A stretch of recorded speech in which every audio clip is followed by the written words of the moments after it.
Now, look, you've been part of these campaigns in Epping about the Bell Hotel and these ongoing legal disputes about whether or not migrants can be kept in that hotel. And that really sparked a whole load of them. We've seen thousands of people marching yet again, 6 Sunday in a row yesterday in Crowborough in East Sussex against well, they now reckon it's going to be about 600 migrants, single, young men of fighting age, arriving from often war-torn or basket case or both countries. And being put in a camp just 20 minutes from ordinary people wandering around their local town in East Sussex. And this is kind of part of the problem that we've been talking about in terms of the risks to our country. What do you make of these growing protests and growing public sort of being willing to speak out and to take action about this issue of illegal migrants entering our country and being put in among us? Yeah, hi. I mean, so I went to the first protest in Crowborough, which was 6 weeks ago, and I was overwhelmed by the number of people that were there. And these people are everything from children to 90-year-old women, people in work. Every strand of the community was out. This is a little town in Sussex, 22,000 people, and they've gone about their business. Nothing's really affected them, not like some other areas, the big cities where we've seen HMOs and hotels, etc. And now suddenly they're told that they're going to have 600 men dumped in the middle of their town. Now, no curfews, no containment, left to wander around and do what they want. So ultimately, they're terrified. They've never experienced anything like this. But these are protests that have been going up and down the country for months and months and months. But still, Julia, 737 men came in on Saturday into this country, and they're the ones we know about, because I know that they're coming in on trucks. They're coming in to other and that is the key thing, and that's something, again, you think, oh, well, the boats kind of started around 2018, and they'd been coming through Eurotunnel on the backs of lorries and on the ferries, and there was a feeling that, oh, well, they just moved to the boats. No, they're carrying on doing that.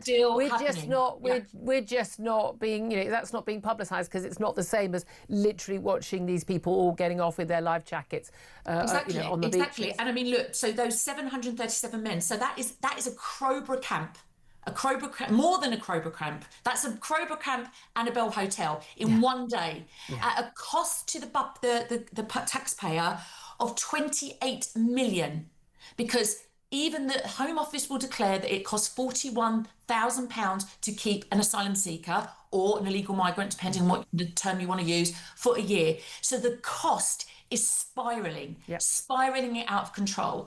And we are seeing these men coming in week after week after week. There is nowhere to put them, Julia. So the fact is, they have to put them in camps in Crowborough and other locations, because they've got nowhere to put them. Well, indeed, we don't want them in the hotels. We're paying a fortune for them. We don't want them in, the solution is that we'll put them in local accommodation, in houses of multiple occupancy. Well, even closer to our children and young women. No, thank you. Camps, fair enough. OK, they're in a camp, but only if it's sealed and fenced and it's got armed guards, I'm afraid. That's it. They're allowed to do what they want. Yeah, there is a financial cost, no doubt at all, but there is a cost, and again, this is where those protests at Epping started, to our young women and girls in particular. We know, rising crime generally, but particularly violence against women and girls. We've had numerous cases, and not just a sexual assault of a 14-year-old girl at Epping, another rape case that was brought that still hasn't come to trial, I believe. We've had numerous other cases. That thing that never happens, that just, funnily enough, all keeps on happening. But this comes at a time when we had the Home Secretary, Shabana Mahmood, and I'm sure we'd have been talking about this a lot more this morning if we hadn't had the horrific events in Australia of this new policies on tackling violence against women and girls. But you can't be serious about tackling violence against women and girls if you all tried to stop there being any proper expose of what was going on with the grooming gangs, most extreme violence against women and girls, and also B, if you are importing thousands of foreign men, not all of whom are going to be rapists or sexual assaulters, but too many are, and one is too many. Absolutely. And I mean, you know, this is like the horse has already bolted, and now suddenly the government is seeing this outrage. And so they're trying to patch it over with a plaster. At the end, they're talking about safety for women and children as if they're building a cage around loads of chickens, but they're leaving a gate open for a fox. Yeah. It's absolute insanity. And I mean, you know, as we said, these men are coming over day after day. A friend of mine was in Calais this weekend and said he saw thousands and thousands of men. And how many women did he see? Two women. No children, 2 women. And this is being completely ignored by people like the Greens, all these, you know, giving us these, you know, these Calais charities. We have got no room, we can't afford them, and they are posing a risk to the most vulnerable people in society. End of story. The government have got to get a grip. They can't deal with what they've got, so why are the borders still open? It's absolute insanity. They're completely out of control. Yeah, I couldn't agree with you more on all of that. All of in Pink Lady campaign. A quick word from Sam Armstrong. Yeah, but the political reality is beginning to bite for this government, and they are not going to get away with it forever. By the way, this is all happening for years under your lot. We need to stress that. Well, absolutely right, and they were rightly booted out from office. Because of it. So will this lot be too. And so will this lot be, indeed. Let's have a reality check. We need to act, and we need to act now. There are common denominators in any pattern of events. And let me tell you what is not a common denominator in recent terrorist attacks. It's not the weapons they use. Mm-hmm. Islamist terrorist attackers have used knives, they've used bombs, they've used vehicles, and now they've used guns as well. These are people that will use whatever they can get their hands on, as you say. So the idea that you can deal with this problem by going after weapons of any variety is for the birds. There is one common denominator, and one common denominator alone. These are largely men who believe in a bizarre, dangerous, backwards idea by which they believe that their religious ideals can be imposed, including by force, on millions of people, some of whom think that Muhammad's claims to be a prophet of God or anything but a revelation, and they believe that they can impose that lifestyle on us all, and they believe it is their duty to do so. Until we deal with that, we will never get anywhere. There is another problem, and I'm going to speak carefully, but I mean this. I think, in a sense, this is a microcosm of the troubles with mass migration. Yep.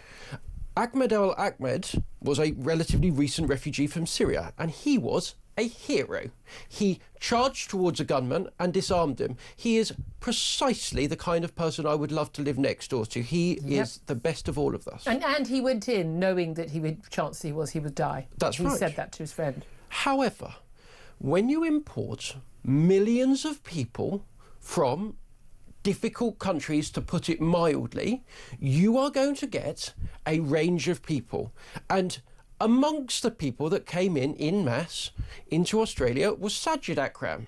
And Australia not only obviously failed to perform basic checks on him, but they gave him a licence to own 6 firearms, 6 firearms, and like many people, he had a family here in Australia, and like in many cases, second-generation migrants, despite being citizens of their country, end up being more radical than their parents. That is a well-known, observable phenomenon.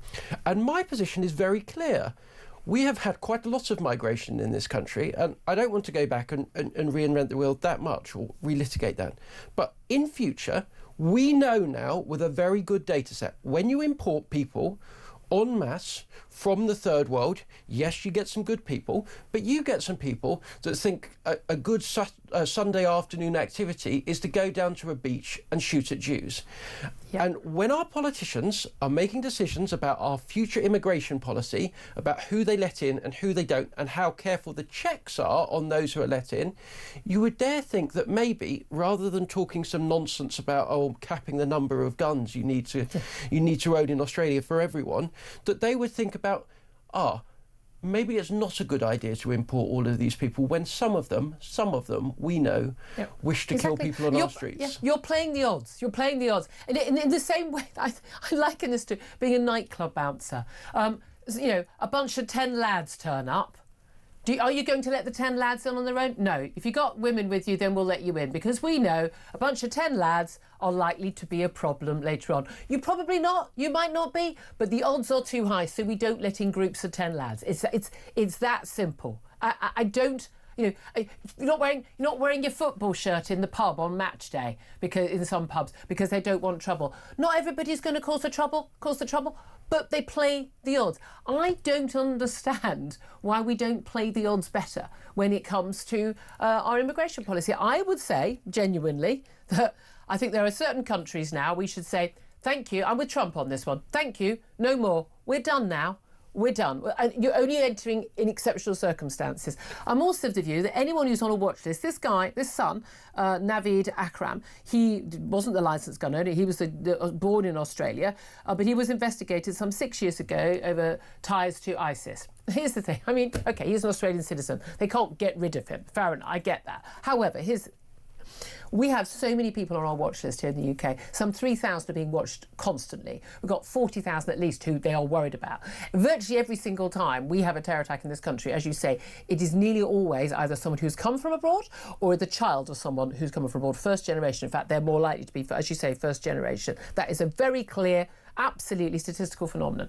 And a lot of them are dual nationals. I'm of the view, they nearly always have been flagged up and then decided they're not a risk. Seems to me that if people have been flagged up and they're considered a bit of a risk, and they are dual nationals or not British nationals, I say, bye-bye. Thank you for coming. We no longer wish you to be here. I think the benefit of the doubt has to go to the safety of the British people, or in the case of Australia, the safety of the Australian people, rather than someone's right to live wherever the hell they want to in the world. I think the British people have had enough. We are going to have a terror attack of this magnitude at some point. It's not a case of if, it is a case of when. And when that happens, we're going to have the same politicians with the same platitudes who've also been spouting their nonsense about genocide in Gaza, recognising a Palestinian state, or like the Home Secretary attending a pro-Palestinian march, marching under the Palestinian flag, for goodness sake, in the wake of October the 7th, for goodness sake. And they're all going to be surprised. Ursula von der Leyen, the European Commission President, I am shocked by what happened in Australia, as I tweeted her. Why are you shocked? I'm not shocked. I'm never shocked by terror attacks. I also don't give thoughts or prayers. I don't like candles. I don't want any of that. I haven't looked back in anger since the Manchester Arena. I'm done. Full stop, done. I'm with Morrissey on this one. I absolutely look back in anger, and I look forward in anger at my politicians for not doing what they should be doing, which is protecting us from these people. There are too many people in our midst who wish us ill. And people thinking again, oh, it's the Jews, not just the Jews, but it's the Jews, it's not my problem, I'm not Jewish. Don't worry, when they finish with the Jews, they'll come for everybody else. That is part of the political ideology of Islamist extremism. It is. They say the quiet bit out loud. Globalise the Intifada. They say the quiet bit out loud. They have people marching on our streets saying it. But this stuff is imbued in our political class, our civil service, teachers at schools, the universities, the NHS, all our political parties. This stuff is, I mean, good God, it's in our media. BBC, Sky, ITV are literally, in Channel 4, saturated in this thought process. We are totally surrounded by this, and we need to root it out. Yeah, and I'll tell you who we can start rooting it out with, and I tell you, because it's emblematic of how far the rot is.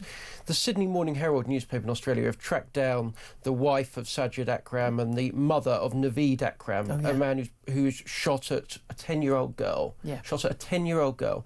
This is what his mother has to say about him. She says, he doesn't go out, he doesn't mix around with friends, he doesn't drink, he doesn't smoke, he doesn't go to bad places, he goes to work, he comes home, he goes to exercise, and that's it. She says, anyone would wish to have a son like my son. He's a good boy. He's a good boy. I mean, he's not, sweetheart. We've just seen that. Your son is a monster. You bred him, you raised him, and he, alongside your husband, has just committed one of the most appalling atrocities in your country's history. You should be hanging your head in shame. And the fact that after your son has done that you have not immediately renounced him, and immediately said what he has done is appalling, means that you, Verena Akram, are, in my view, unfit to live in a Western country. You're part of the problem, certainly. I mean, do you know what I thought was really fascinating? You mentioned Ahmed El Ahmed, who was, you know, a store owner, father of two, who had already been shot in the arm and in the hand. He had a bandage on when he tackled one of the gunmen. It looks like he tackled the father, Sajid Akram, and he managed, I mean, amazing. He attacked him from behind, unarmed, grabbed the gun. By all accounts, by the way, Australian police were on the scene at this point, which is a bit of a worry. Why were they not doing this and leaving it to a civilian? Because they were unarmed.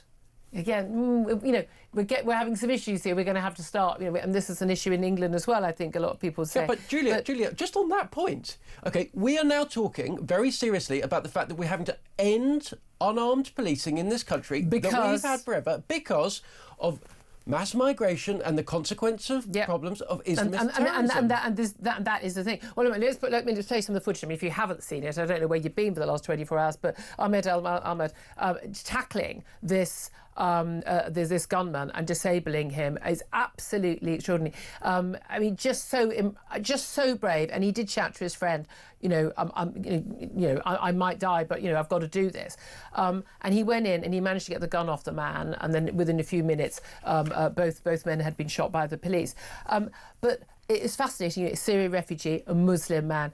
It's fascinating. I mean, I was tweeted, this guy's an absolute hero. The number of people who replied to me, the usual suspects, going, oh, but you're gutted he's Muslim. Oh, look, he's Muslim. Like, OK, I couldn't care less whether he was atheist, Muslim, Catholic, Sikh, Jehovah's Witness. I don't care. It's totally irrelevant. He was a good man. People like me who are talking about the problem of Islamist ideology and terrorism don't have a problem with Muslims. Most people in this country don't have a problem with Muslims because people are not Islamophobic. People are not racist in this country. People have a problem with an ideology which some Muslims, too large a minority in this country, particularly younger men, follow, and that's our issue. So I'd be absolutely delighted whether this man had any religion at all or none. The point is that good people do good things and bad people do bad things. But let's try and identify who the bad people are a little bit sooner. Would that be a good idea? I would love to hear your thoughts on this. Oh, just one final thing we ought to mention. What the hell is going on at Downing Street? Keir Starmer yesterday, they had obviously one of those sort of scheduled tweets to go out, posts to go out for Hanukkah, the first day of this festival of light for the Jewish religion. And this message went out about 2 hours after the Bondi Beach attack had started. And it goes out, wishing everyone a happy Hanukkah.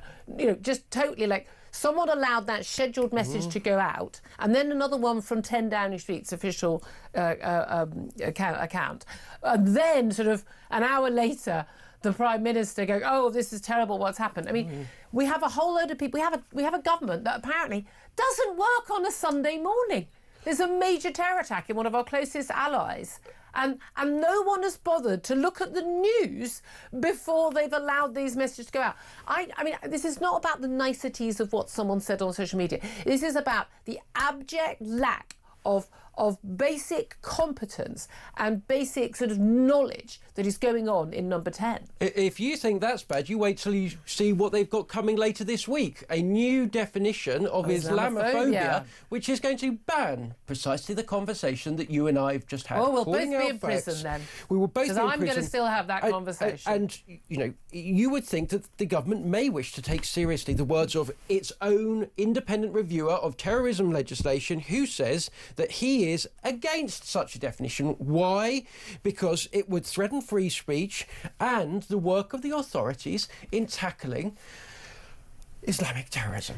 And our government, in the week after this, proposes to roll it out, notwithstanding. Of course they do. I wonder what their concern is about that, but there we are. I'm sorry you were speaking to you on such a horrific day, the morning after, the day before that horrific Hanukkah terror attack on Bondi Beach. Can I put to you the question that I'm putting to our audience today? What do Western governments need to do to prevent more terror attacks just like that massacre from happening? Because let's face it, an awful lot of us are saying, when does it happen here? We're only 2 months on from the Eden Park synagogue attack. Thankfully, I mean, we have to be grateful that only 2 people died in that attack. It could have been dozens. How do we prevent it from happening here?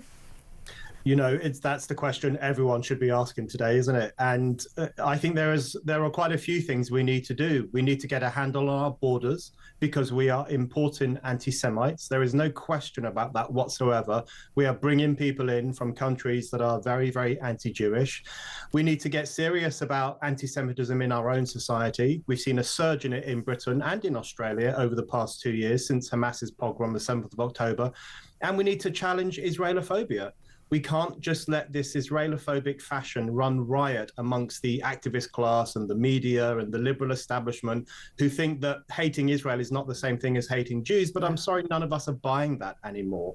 If you spend your every waking hour demonizing the world's only Jewish nation as the worst nation in the world, then you are going to stick a target sign on the Jewish people themselves. Everyone now sees that. If we're expected to think it's a coincidence that there has been a surge in attacks on Jews at exactly the same time there's been this surge in hatred for Israel, we're not buying it. So we've got to control immigration better, know who's coming into this country, clamp down on anti-Semitism and clamp down on Israelophobia, and we need to do it with urgency. And this is the thing, we needed to do it, probably, as one of our guests say, so 20 years ago, 10 years ago, a couple of years ago. But this is not something like new. The anti-Semitism that we saw under Jeremy Corbyn on the hard left, that had been growing. I think it perhaps always been there for quite some time. We've had anti-Semitism on the far right as well. But the anti-Semitism which takes the form of being, they call it pro-Palestinianism, they call it concern for innocent children in Gaza. But by the way, more children will have died in Sudan in 1 week than died the entire 2.5-year war, almost, in Gaza. So, but no marches for those children. No one's interested. No Jews. No news. We know that. But this pretend sort of masked anti-Semitism in terms of anti-Zionism, this is mainstream now. This is things that the Prime Minister says and does in recognising a Palestinian state. This is something that the now Home Secretary stood there with a Palestinian flag. This is the norm at the BBC, Sky News, ITV, Channel 4 and elsewhere. This is mainstream now. How do you tackle it when it's no longer something that's just happening in a couple of dodgy mosques with some dodgy imported imams or far right or far left, but it's just mainstream society? You know, that's such an important question because that mainstreaming of so-called anti-Zionism is emboldening the worst anti-Semites, the kind of Islamist anti-Semites, the ones who are willing to carry out extreme forms of violence. There's no question in my mind that there is a relationship between these two things. There's a relationship between that supposedly respectable anti-Zionism and this murderous anti-Semitism. Yeah. In my mind, anti-Zionism is anti-Semitism. There is no difference between them now whatsoever. Well, hold on a minute. I know plenty of Jewish people who aren't Zionists, and they're very critical of not just of Netanyahu's government in Israel, but most of Israel's actions. What would you say? They can't be anti-Semitic if they're Jewish. That's what people would say. You know, people say it's not anti-Semitic to criticize Israel. Obviously, that's the case. It's not racist to criticize a country. We should all be free to criticize countries. But we're not talking about criticism of Israel anymore, and we haven't been for quite a few years. We're talking about blind, bigoted hatred for Israel. Yeah. We're talking about people on our streets every weekend calling openly for the destruction of Israel from the river to the sea. We're talking about people depicting Israel as the most bloodthirsty nation on earth, a uniquely evil nation, a nation that loves to kill children. That's what they used to say about the Jews in the 1200s and the 1300s, by the way.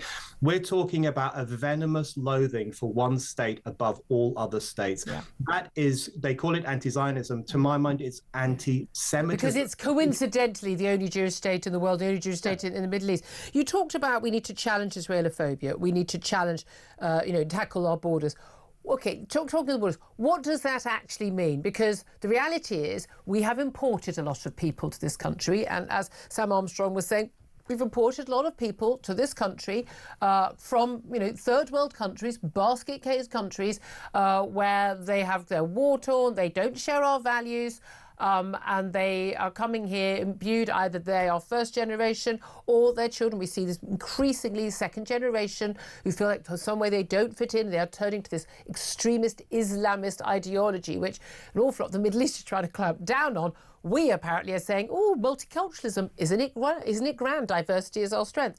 What are we going to do about that? We've got people who are here, already in this country, either first generation or born and bred Brits here, who hate not just Jews, they hate this country, Western values, democracy, Christians, infidels like me who are atheists. They hate us. They biding their time and want to kill us. And it's not 2 or 3 people. We know huge number of people, on the vast majority of people on the terror watch list are Islamist extremists. Some 3,000 people being watched, some 40,000 who are a concern. And the estimates, when you look at polling done by lefty organisations like Channel 4 over the years, suggesting in terms of even among so-called moderate Muslim views, that some of those views are not what most people would consider moderate views. What are you going to do about it? There is such a catastrophic failure of integration, and admitting that is the very first step. I know that's the easy bit, but there's a lot of people who still won't even admit that. Yeah. There was a moment about 10 years ago during the ISIS wars in Syria and Iraq when there were more British Muslims in ISIS than there were in the British Army. Yes. And that should have been a wake-up call to this country. That should have been the moment at which we said, hold on, why are 600 or 700 young men and women leaving this country and joining a death cult that beheads homosexuals and murders women and throws Christians into pits of fire? What's going on here? But of course, we weren't allowed to have that discussion, because if anyone raised it, they were called Islamophobic. They were accused of being racist. They were accused of starting a culture war. The starting point has got to be an honest, frank discussion, which is that we currently have the worst of both worlds. We are bringing in unprecedented numbers of people from, let's be honest, regressive parts of the world at exactly the same time that we have abandoned the project of integration, because the people who run this country don't think it's a country worth integrating into. They think Britain is a horrible place with a racist history and lots of Islamophobes wandering around and gammon, etc. So it's this toxic combination of pretty much opening the borders to people from crazy parts of the world, while also actively discouraging them from integrating. And denigrating the home culture, denigrating Western values. The number of young people who think democracy is a bad thing, who think that everything that Britain and the West has ever done is terrible. Well, yeah, isn't it weird how they don't want to emigrate to those countries, but people do want to emigrate to these? Okay, so you talk about we need to recognise the problem, we need to talk about the problem. Yeah, okay. And then what do we do about it? Because I'm not entirely sure that's going to stop the next car bomb or the next truck attack or the next knifing or the next shooting. There are some things that I think are quite straightforward, although if you watch this government, you'd think they aren't, but they actually are, which is firstly, stop the small boats, get a handle on our borders. We used to be the naval masters of the sea, and now we can't even stop a few small dinghies coming over from France. All the small boats should be stopped. Those young men should be turned away instantly or held and then deported. Anyone who came here illegally, in my view, should be sent back. You can't just come into a country illegally. That's not allowed. And you mean including people who've been here 20 years? I think it depends on what they've been doing in those 20 years. But I think there are lots of people who came here illegally who should be sent back. The far harder thing, Julia, of course, is exactly the problem you talk about, which is that the failure of integration often expresses itself further down the generational line. So if you look at Irish immigrants, for example, my parents are those, they didn't integrate spectacularly well in the 1970s. There was a war going on, the Troubles, bombs going off, and people were a bit wary of Catholics, and the Irish kind of kept to themselves. They weren't very well integrated, but their children are. And their grandchildren are. There's a generational warming to the host country, if we might put it like that. That's not happened with sections of the Muslim community or the Pakistani Muslim community. And in fact, often their grandchildren, the third generation here, are more radical than their grandparents were when they came here, often to flee Islamic rule, often because they wanted to be part of a country like Britain. Now we have youngsters born in Britain who have these London accents, who are technically speaking more British than me, who go around with their faces covered saying they hate Jews and they want to destroy Britain. This is a catastrophic failure. The problem, of course, we can't just throw those people out of the country. So we've got to tackle this at a root level in terms of changing the education system, changing the political system, and making it clear to people if you're in Britain, you live by British rules. There is no other choice. So what should we be doing to deal with the threat from Russia? Because interestingly, later on today, we've seen some advanced words. The Air Chief Marshal, Sir Richard Knighton, he's Chief of the Defence Staff, the most senior military officer in this country. He's going to use a speech this evening to urge the British public to make defence and resilience a higher priority. He says that the whole of the UK, not just its armed forces, need to step up to deter the threat posed by Russia of a wider war in Europe. This follows calls from the senior naval chief a week or two ago, and also the MI6 chief, Blaise Metrowelli, basically saying that the front line is everywhere and that Britain is already on the front line against Russia and should be ready for Putin's export of chaos. So how worried should we be? Well, let's talk to Hamish de Bretton Gordon, OBE, a former British Army colonel. Good morning to you, Hamish.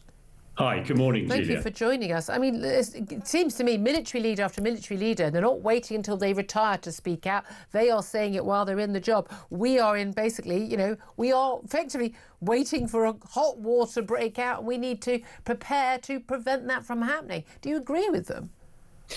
Well, I do, absolutely. And I'm delighted that people like CDS are now talking exactly as you say before it's too late and they can have an impact. And as you said, the head of MI6 have warned that Russia poses an acute threat to us. She talks about the cyber attacks and the drone attacks.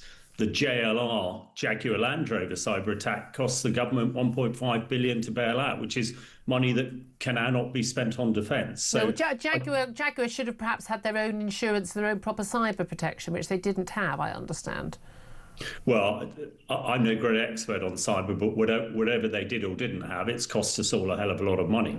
But I think the point is that, undoubtedly it had Russian DNA all over it. Yeah. We've seen the Russian spy ships checking out our undersea cables and pipelines, no doubt, again, to have an impact on us. And we've seen drones flying around. So I think it's a realization, and everything that's happening in Russia and Ukraine at the moment. And I personally don't believe that Putin has any interest in peace. He's not going to blink, but he's pretty certain that we will blink. Yeah.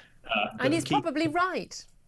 He is. But the key thing that we can do is to show what we have, what CDS is calling national resilience. When you say CDS, you mean Chief of the Defence Staff? Yes, Most of us don't know that. National resilience, which we just can't rely on the military for, because we've been holed out so much. Well, what do we mean by this? Because we're spending way less than 3% of our GDP on national defence, and we're going to make it up 3.5% in about 5 years' time. Well, we're not. It's going to be playing around with numbers, and it needs to be way more than that, and it needs to be tomorrow or even yesterday rather than in a few years' time. Everyone who's got any clue what's going on is saying that, but our politicians aren't doing that. What on earth can the British public be doing to further our resilience other than pressurising our government to spend a heck of a lot more money and put more resources and focus on our national defences? What else are we supposed to be doing?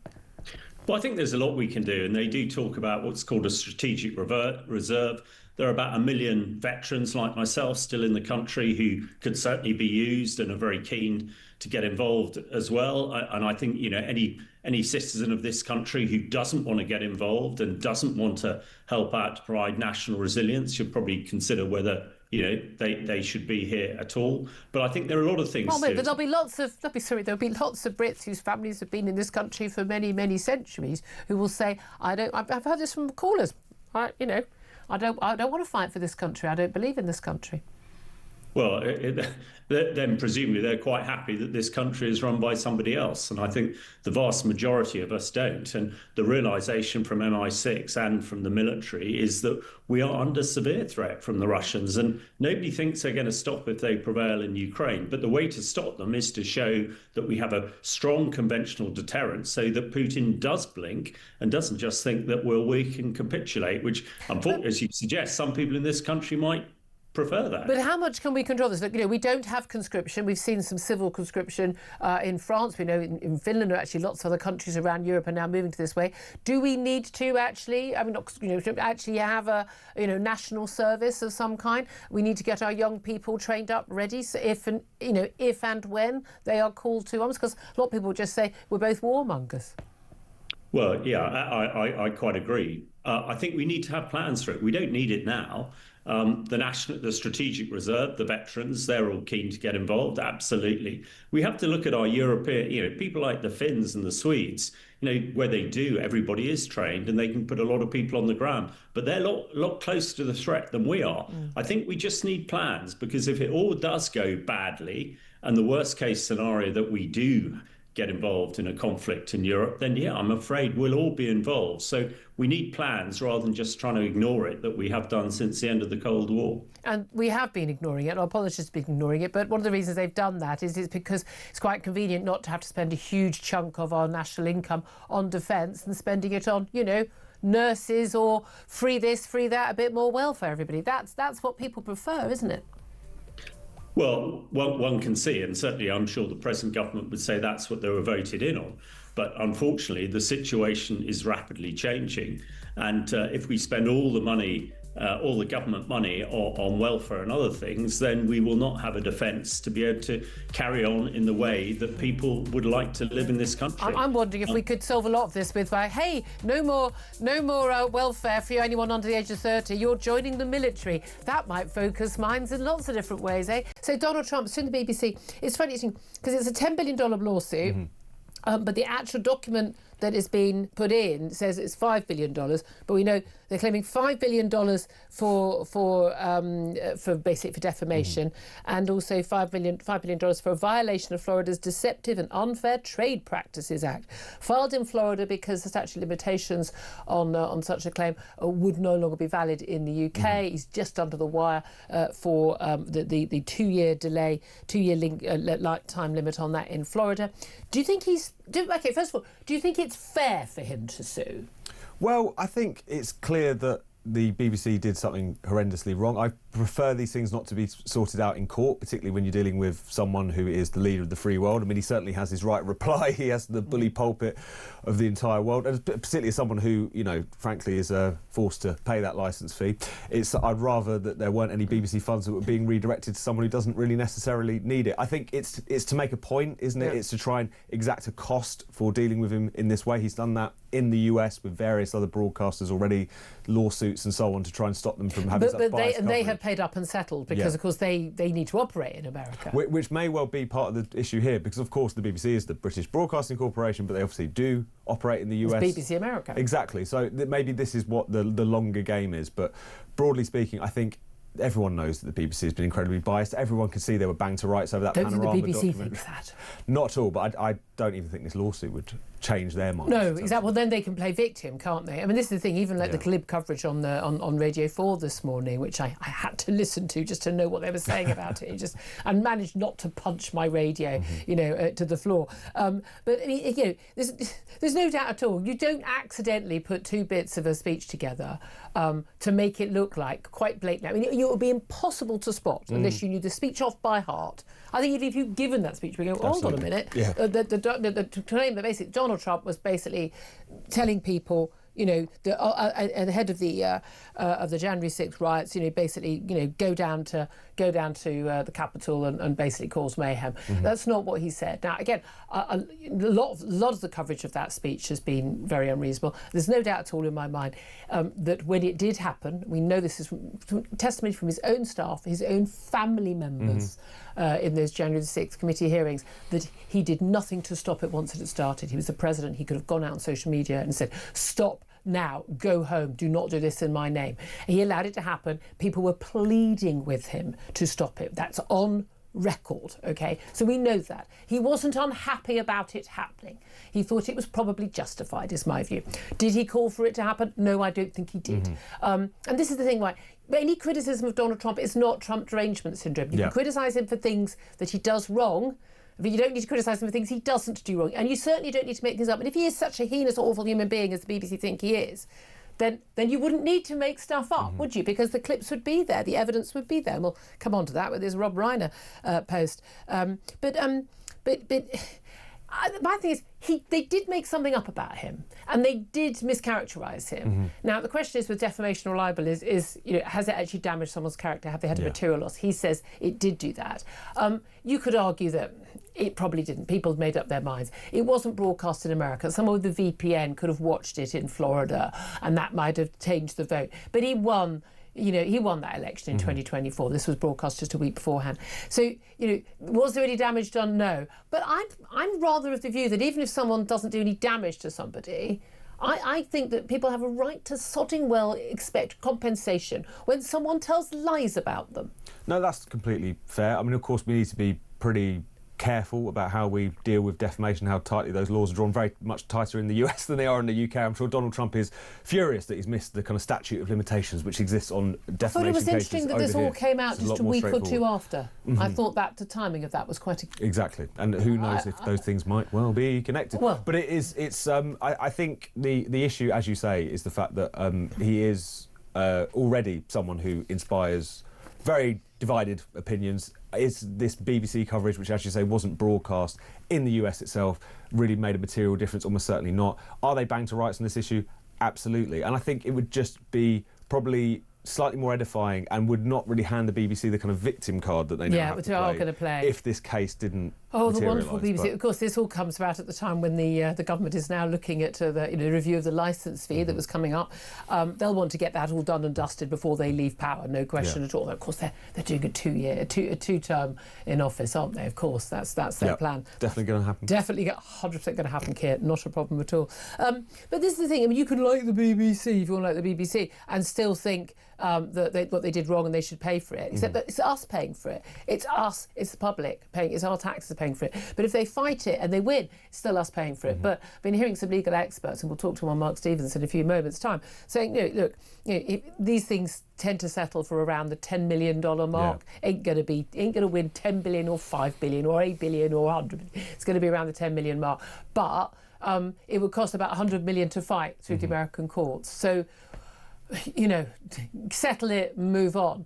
But here's my thing. I want that 10 million to be paid by the senior executives that allowed that to go out and didn't do the checks and balances, and the production company that employed somebody, because it was an external production company, to doctor that.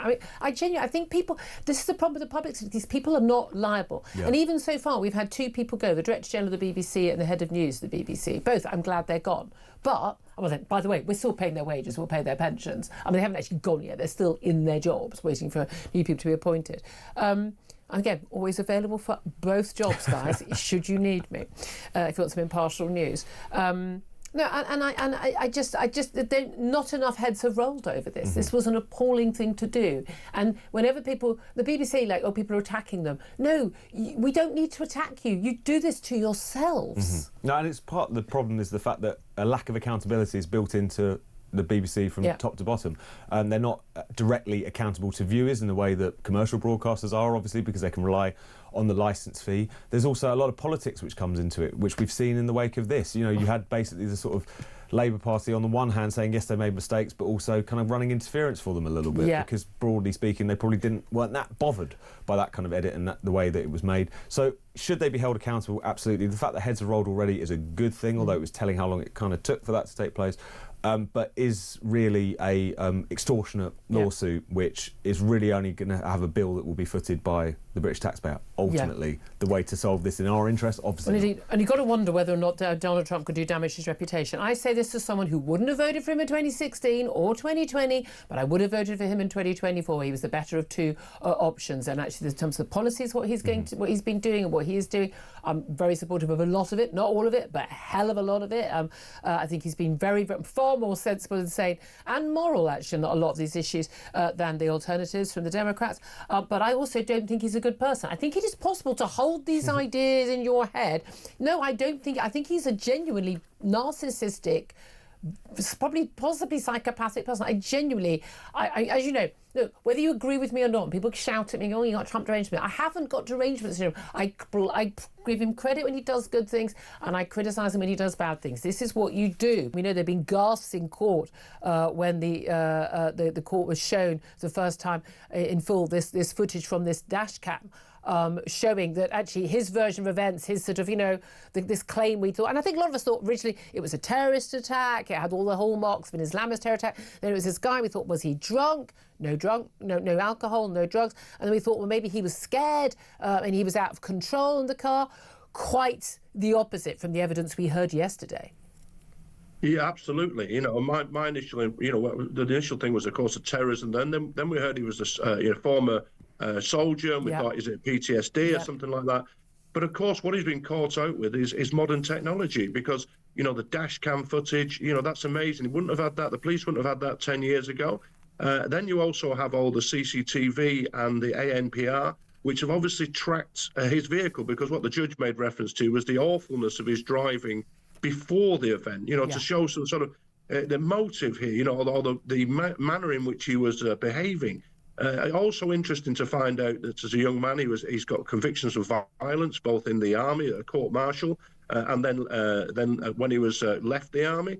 But I think Mr. Justice Menery, the judge, is carefully going through all the injuries of the 31 people who resulted in charges, including, as you said, a baby flung out of a pushchair. It is just unbelievable.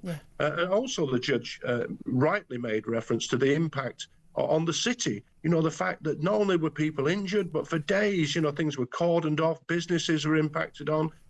Just a dreadful but incident. Also a day of celebration. And again, some of the testimony, the victims' impact statements, the mother who was injured herself, but seeing her baby's pram and her baby flung out and thinking for a moment that her baby was dead and that she would die, and she has other young children. I mean, those 30 seconds, the worst 30 seconds of her life. You're never going to unlive that experience. But this is the thing. I think a lot of us got the impression very early on, once we realised this was, this was a British man. He was a local man, father of two, and ex-Royal Marine. And again, was it PTSD? But this Mr. Ordinary, happily married guy, the neighbours liked him, everyone at work liked him, no issues, no drink, no drugs, and it must have been this moment of madness. But there's, as you say, there's evidence that he was driving erratically, he was angry. We can't say some of the words he was using, but genuinely, the footage shows, as he was driving into children and driving over people, reversing and driving over them again. He was angry that people were in his way. And there's extraordinary testimony from one of the heroes of the day, actually, who the car stopped by him. He opened the door, grabbed in and basically, grabbed the stick and basically put it into park to try and slow the car down. An incredibly brave thing to do. He didn't know whether it was a terrorist attack or not, but just the whole thing is extraordinary. But do you think, has PTSD at all, been part of this at all? Is there any defence being offered for what he did on that day? Not really, no. It's just being described as an extraordinary incident. But I think it's more than just that a moment in time. He's obviously very, very angry, and due to his driving, they've tracked him in the dash cam. So he's obviously very angry on that day. It wasn't just a momentary thing. And this has just brought out the absolute worst. The sort of Mr. We hear about, Dr. Jekyll and Mr. Hyde. Well, obviously, literally, you've got Dr. Jekyll who's living with his family, who's turned his life around, not had any convictions for some 30 years, runs a business, and then suddenly this completely lost it. Yeah, completely lost it. And then you'd think any rational person, having hit some people, you would think, whoa, time to stop. Yeah. But to keep on going. And the guy who put the park brake on said, you could hear him trying to rev the engine even as that went off. He was pressing down the accelerator. It is just extraordinary. We haven't actually got to the point. I know this is all happening. Ian Collins is here right now, and we'll be hearing in his show, the actual sentence, because the judge is summing everything up right now. But he's certainly, a lot of the headlines today, he told the police after being arrested, I've ruined my family's life. But certainly, I can't see any mitigating circumstances at this point. Thank God no one died and there's not a murder charge there. This is just GBH, attempted GBH, 17 charges of that and many others.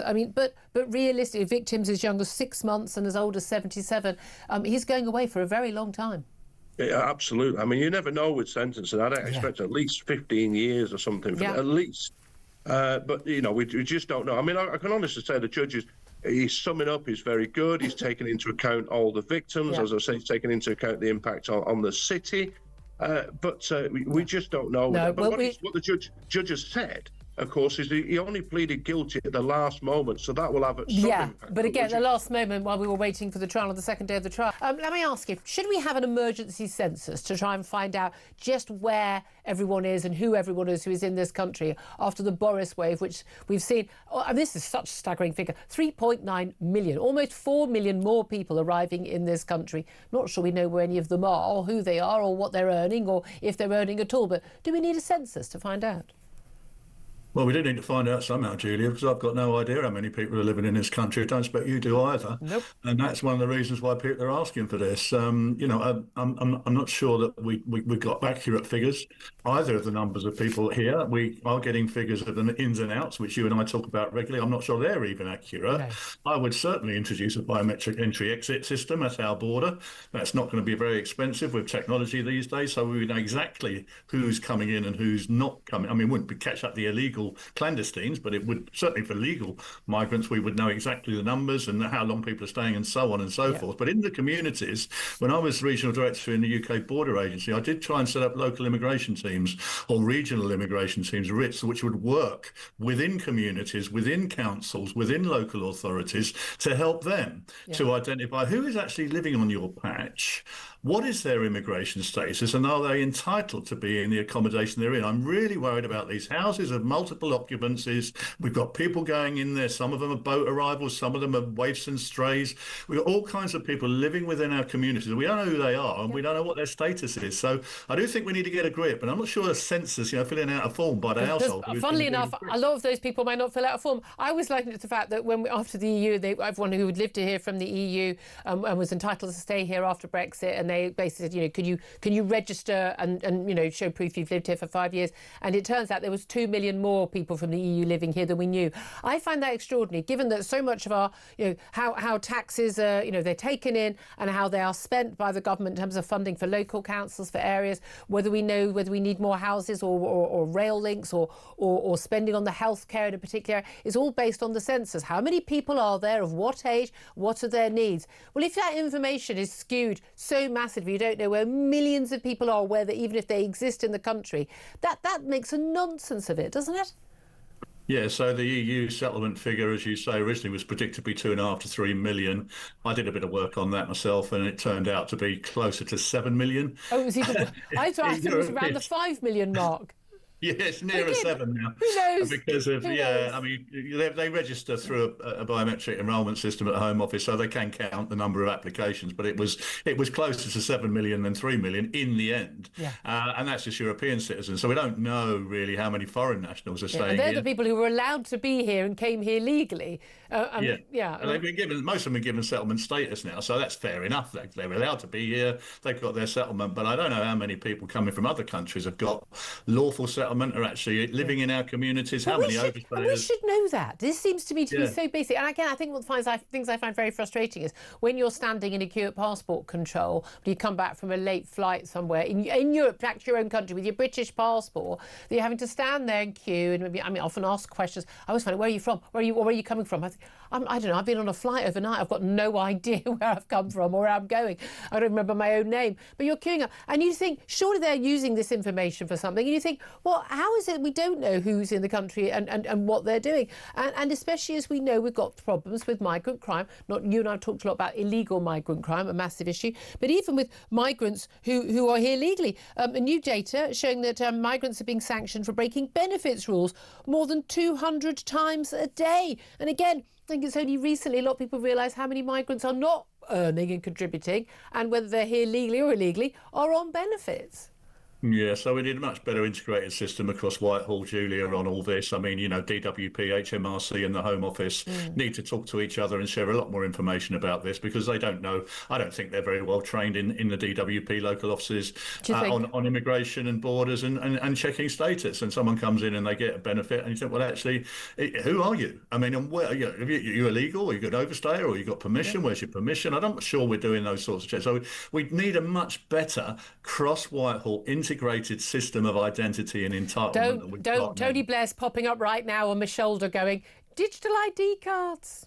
Well, that's part of it, but digital ID cards, extending them to Brits is really just not going to solve the problem, is it? I mean, what we need a proper identity and verification system right across Whitehall, so we know that everybody who's in this country, if they're claiming benefits, they're in it. They've got their immigration status enables them to do that. Overstayers are not entitled to benefits. Yeah, I would say if you're a migrant to this country, if you run out of money, off you go home. Just want to ask you very finally and briefly, Donald Trump has put in this travel ban for a number of countries, basically basket case countries where they've got a big problem with terrorism and violence, and basically said, no, you can't come to America. You're going to suspend all applications for visas and you're not coming. Tourists, work, students, no. He's now extended that travel ban and restrictions to 20 more countries.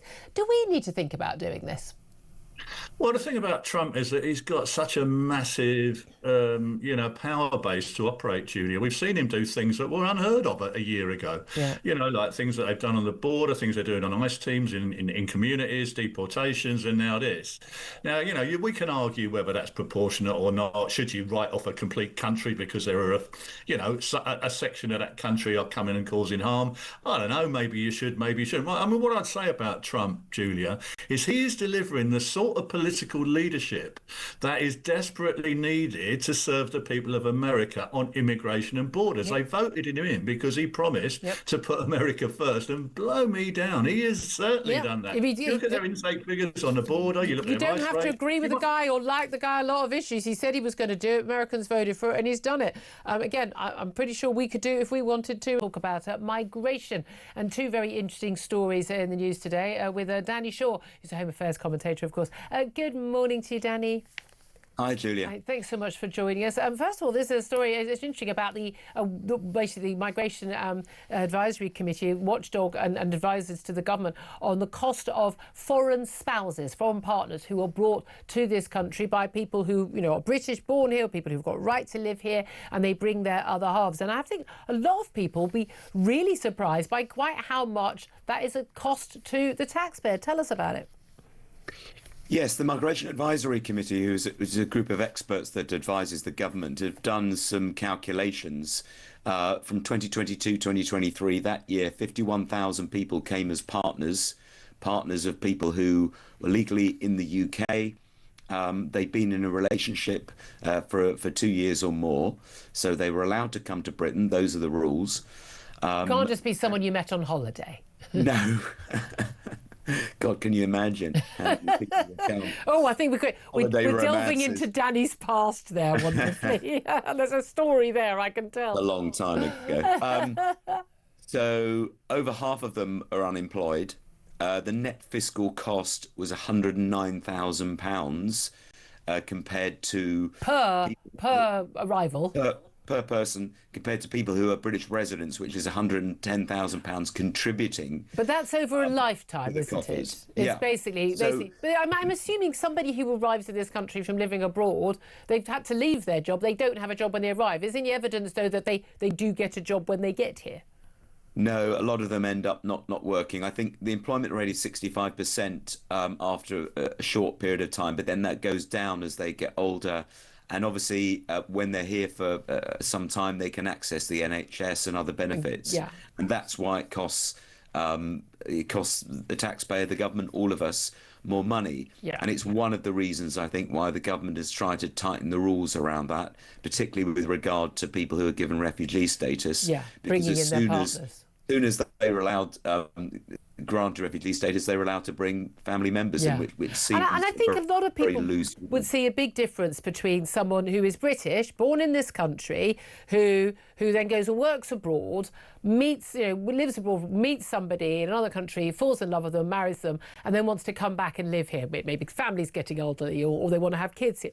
And they can't. And I've spoken to so many people over the years who say, we just, because of my income, it doesn't hit the salary threshold and it keeps going up and up by, £1,000. Because I'm not a big earner myself, even though I'm a British citizen, I can't bring my wife or my husband in, but someone who is wealthy can. And I think most of us would feel that's not the kind of limitation we want. If it's a genuine relationship and you're British, you should be allowed to bring your partner in. But I think we draw the line for people who have been allowed to come to this country, even if they then get that status, to then be able to bring people in. I think those are very different rights, surely. I think you're absolutely right. I think someone that's, born in the UK and has lived here, falls in love with someone from abroad, and after 2 years or more long-term relationship, they want to live together, perhaps have a family. That is very different from someone who's recently come to the UK, been allowed to stay and can bring their family in. I think you're absolutely right, and I think the government is trying to make a sharper distinction. Just one thing, what this analysis did by the Migration Advisory Committee, it didn't take account of the children who couples will then have, who may actually contribute to the economy. But they also are a cost when they're going to state schools. They may do, but because they're more likely to be younger, they're more likely to be of working age and therefore contributing. Yeah. Very complex. Well, these things are, but these things are complex, aren't they? At the end of the day, British citizens, we cost a lot of money when we're, the early years for, being born and then their education, and then the latter years of the benefits, even if you're, a fully contributing working member of society. And the vast majority, in the country are not net contributors in terms of the actual money they cost. That's why people who are very rich pay more tax and all the other taxes to help pay for everything. But this is about looking at whole life contributions, and as we're seeing again and again, a lot of people who come here legally because they're on low earnings, and once they get the right to stay here, definitely to remain, and this has all been exposed, I think, for a lot of people who wouldn't have known in the last 6 months or so, then they get entitled to benefits. Often then they don't carry on working, or they're still getting extra help, and actually they're not net contributors. Then they retire and they cost frankly a small fortune. And funnily enough, it turns out that mass immigration of people on low incomes and low skilled work isn't the economic boom that we were told it was going to be. No, but I think what you have to remember is that we had a period of time where governments were encouraging people to come to the UK to fill those jobs, to do those low-paid jobs that British-born workers just didn't want to do. And we had the Boris wave after Brexit of the lax sort of controls around foreign workers, which allowed hundreds of thousands of people to come in, a net migration approaching 1 million, I think. 1 year. We was talking on the show yesterday about the Policy Exchange think tank saying we need to have an emergency census to actually find out how many of these people, best part of 4 million people. We have no idea who's in this country. We have no idea how many people have arrived, how many people have left. The overstayers on student visas, on work visas, we know is on a grand scale, apart from the illegal arrivals themselves on the boats, on the lorries.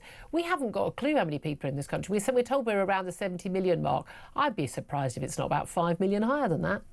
Well, it's 4 years since the last census, wasn't it? And I think there's a very good point to say, because of the inflows, that you need a more up-to-date figure, and that will help plan housing, education and other services as well. That's the whole point of having a census. Exactly, and a lot of these figures are often wrong anyway, aren't they? Because the chairman of the Migration Advisory Committee, Professor Brian Bell, also pointed out yesterday the overall migration figure would jump in the median term for the current levels of around 204,000 to around 300,000 after 3 years of sharp falls. Basically, it's gone down as a result after the Boris wave when we all found out about it. But net migration, the number of people coming over, the number of people leaving, is set to increase. But by the way, one of the reasons those figures don't look as bad as they have been is because so many Brits are leaving. 250,000 Brits left last year. Yeah, there's also quite a lot of British people who are returning as well, which is also counted. But no, I mean, net migration is going to go up, it's forecast, to around 300,000, and that's principally because of the surge in asylum seekers and also family visas, which the Migration Advisory Committee says are the two hardest sort of areas to tackle, to bring down. So you can tackle foreign workers coming in, you can put restrictions there, but we have people switching to claim asylum, and we have people coming across illegally through the channel. And as we've seen, as we talked about many times, that is really hard to stop. Absolutely. Really good to talk to you. Danny Shaw, Home Affairs commentator. Danny Shaw, thank you for joining us. Philip Ingram, I mean, calmiest show we've ever done. We've not ended up talking about migration. The main thing is now we actually are talking about it. We're actually talking about the real numbers. We're actually, we're actually getting people having a chance to actually know what's really going on and how much it's costing us. Yeah. And when people come in, whether it be a partner of someone who's legitimately in this country or a citizen of this country and all the rest of it, there should be a net contribution score to society. And that should rely on financial, cultural, societal and everything else. Yep. And it should be looked at from a long-term perspective. Yeah. And if someone's coming in to not work, then the whole family has to have a bigger score before they're allowed to stay. Yeah, I mean, absolutely. It's, again, even though those spouse rules, they were brought in to stop people just bringing in sort of, basically arranged marriages from India and Pakistan. They're still coming in. But it also ended up affecting Brits who've been here, who've lived all their lives here, but other than worked abroad, found someone else they fell in love with, and they weren't able to bring them to live with them. It's extraordinary.